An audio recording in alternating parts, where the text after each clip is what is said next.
In this video, I will guide you on how to set up and use a universal air conditioner remote control like this one with any air conditioner you have. Now, the process is quite simple. The first thing you want to do is to make sure you know the code for your air conditioner. And quickly, I'm going to be putting up on the screen the official manual for this kind of air conditioner remote control, showing the code of every air conditioner brand out there. In my case, it is an LG air conditioner. So basically, you just want to go through all of these codes and then locate the code for your air conditioner. Keep in mind that for some brands of air conditioner, it might also be a range of number. Like for my LG air conditioner over here, you can see that the number is 600 up to 609. Basically, just go through it and find out the code for your own air conditioner, and then you can come back to your universal air conditioner remote control.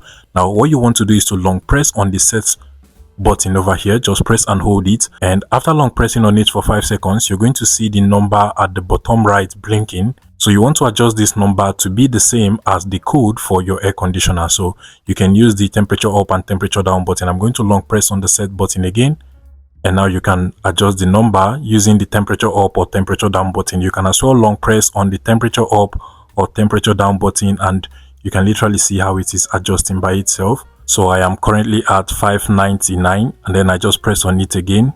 It goes to 600 and then 601. Make sure you're actually pointing your universal air conditioner to your air conditioner, and as you can see, it has just turned on my own air conditioner over here. Try any of the numbers in the same range for your brand of air conditioner, and it should turn on or turn off your air conditioner.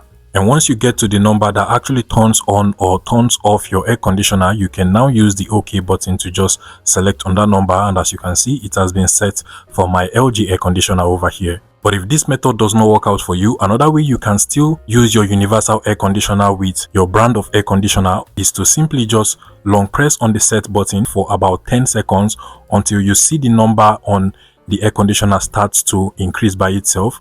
So you can currently see mine is currently increasing by itself. So you just want to let it try out all of the configurations that there is, and by itself it is going to recognize that one that works with your brand of air conditioner. Just make sure that the air conditioner remote control is pointing to your brand of air conditioner. And if this was helpful, please let me know in the comment section and subscribe to this YouTube channel, guys.